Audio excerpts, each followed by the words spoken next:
Welcome to session 306 of the Bible in a Year commentary. If you started this series on the 1st of January, then today should be the 2nd of November. Today we're looking at 1 Corinthians 15 to 16 and Psalm 146. But so far in 1 Corinthians, we've read through the section where Paul addresses the reports he's heard about the Corinthians and started the section where he addresses things they've raised in their previous letter. Paul wrote 1 Corinthians likely as his second letter to the church in Corinth. It was written in response to reports of bad behaviour in the church and addresses issues that came up in the previous letter. One key issue in Corinth was the influence of Greek thinking, which led them to believe the spirit was more important than the body. As a result, they either neglected their physical actions or justified sinful behaviours, thinking that the body didn't matter. This affected their views on sexuality, food, and the resurrection. Paul reminded the Corinthians that they were made holy by Jesus and that their spiritual gifts came from God, not their own efforts. Addressing their divisions, he emphasised that Jesus, not their teachers, was the source of their freedom and unity. He explained that God's wisdom, seen in a crucified Messiah, subverts human wisdom. Using the metaphor of a building, he said that while different teachers played different roles, it's God who tested the work, so they shouldn't boast in their leaders. Paul then addressed immorality in the church, particularly a man sleeping with his father's wife. He urged the church to expel him, hoping he would repent after experiencing life outside God's protection. Using the metaphor of yeast, he warned that sin spreads and must be addressed to keep the church pure. He also rebuked the Corinthians for taking disputes to public courts and reminding them they were capable of judging themselves.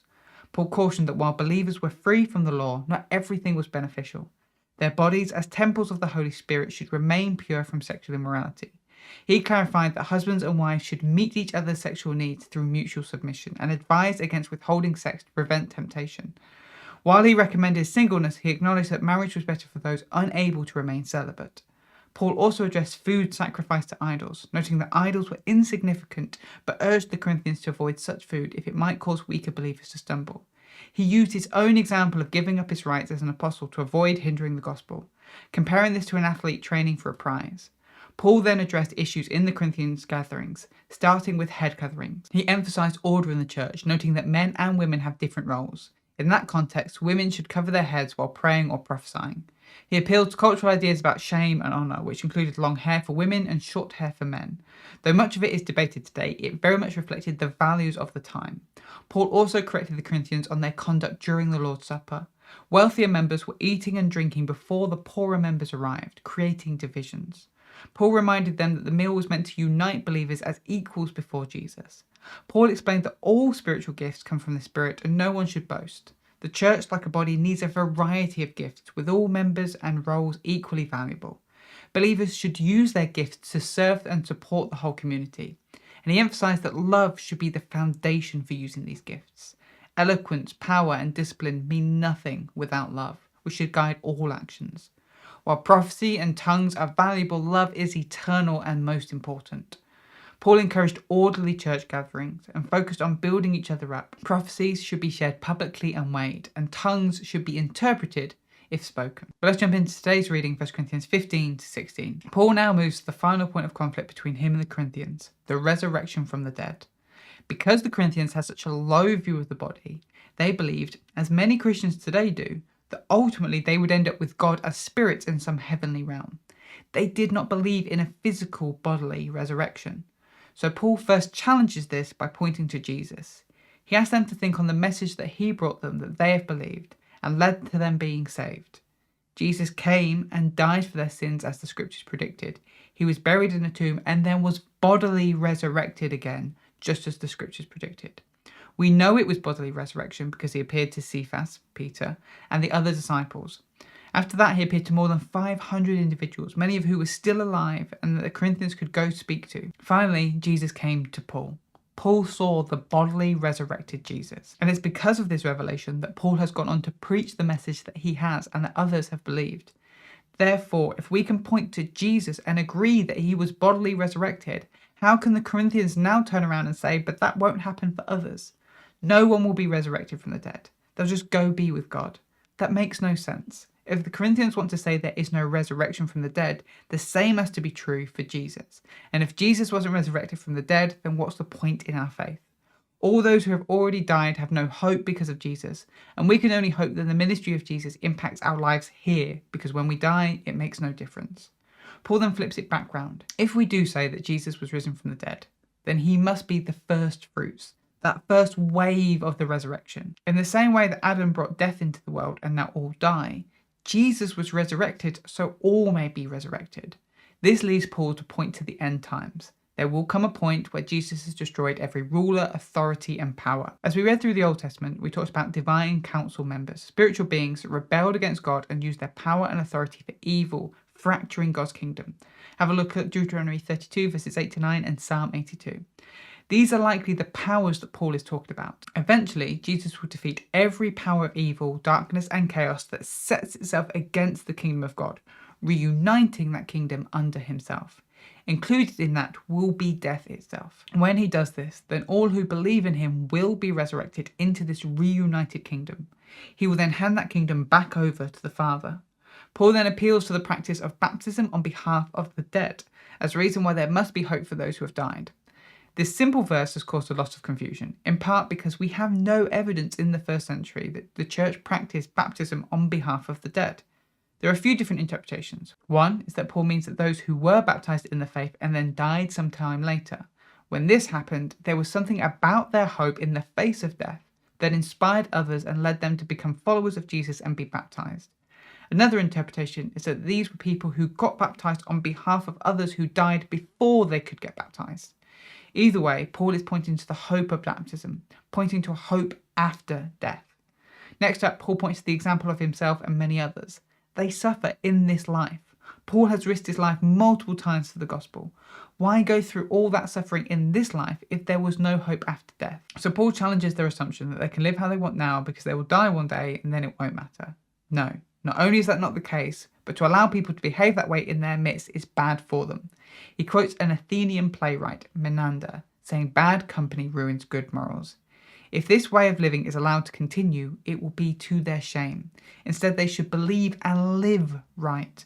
But if we are to say that believers will experience a bodily resurrection, then what does this mean? What kind of body will they be raised with? If I die old, am I doomed to spend eternity in an old resurrected body? What if I'm injured or my body is broken? What if I just don't like my body? Am I really going to be trapped in it forever? Paul says no, and points to the example of a seed. A seed and a tree are different. You plant a seed and it goes into the ground, and then a tree bursts forth. In the same way, your current body will die, and at the resurrection, a new body will burst forth.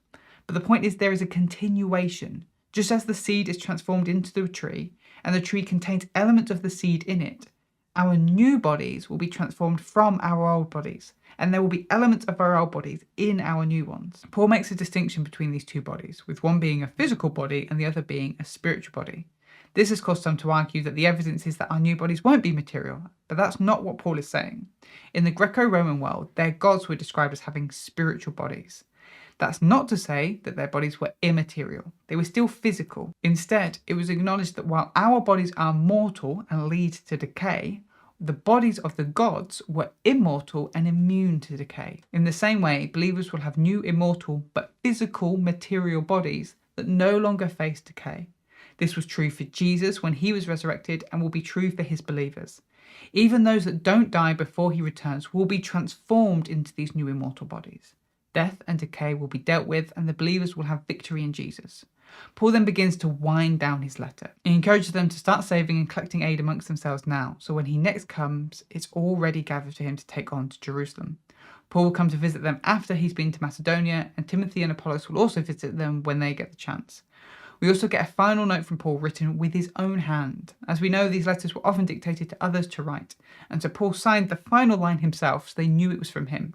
But in this letter, Paul has sought to address the key issues amongst the Corinthians.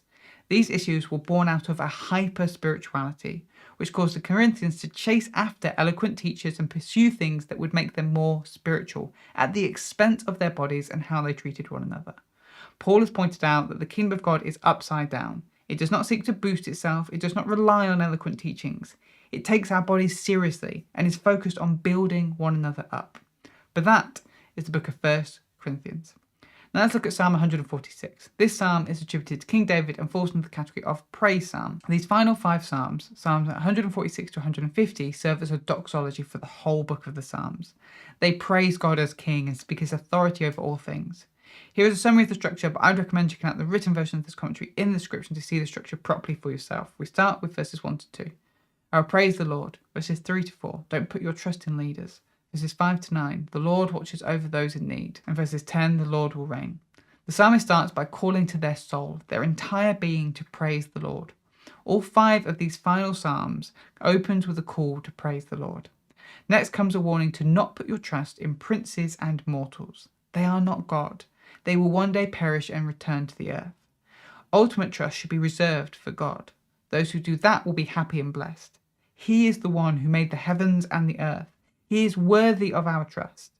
The psalmist then lists the many things that God does. He provides justice to the oppressed, gives food to the hungry, sets the prisoners free, opens the eyes of the blind, lifts up those who are bowed low, loves the righteous, watches over the foreigners, and upholds the orphan and the widow. In contrast, those who don't trust in God and do their own thing will find themselves walking towards ruin. The psalmist then ends with praise to God, declaring his reign forever. This psalm is a declaration that the Lord is king. It affirms that as king, he does what good kings do: look after his people. Thanks for joining us today. Take a moment to reflect on what you've read and share your thoughts or questions below. If you're watching in the future, then you can click here for the next session, or you can find the full playlist just down here. To receive these daily commentaries in your email inbox, subscribe via the link in the description below. Have a great day, and I'll see you tomorrow.